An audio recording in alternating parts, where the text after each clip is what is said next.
O prazo de xustificación das axudas do PEL Reactiva Ribeira afronta a súa semana final. Hai que xustificar as axudas a entregar a documentación antes do 31 de marzo.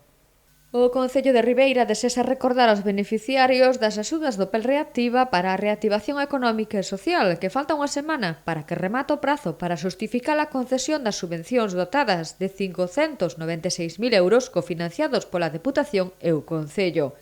A este respecto, e tal como recolle a resolución definitiva publicada no BOP o 29 de xaneiro,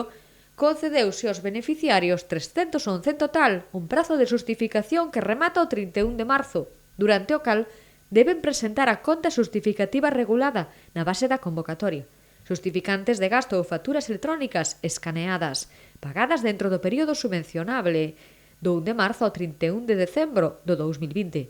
a través de medios de pago que se poidan acreditar documentalmente, así como o resto de documentación exixida nas bases e que non fora presentada ata o momento. As persoas autónomas ou titulares de microempresas que teñan dúbida respecto ao estado da súa xustificación poden achegarse ou poñerse en contacto coa Oficina de Atención Cidadá, onde serán atendidas convenientemente en aras a resolver as súas consultas.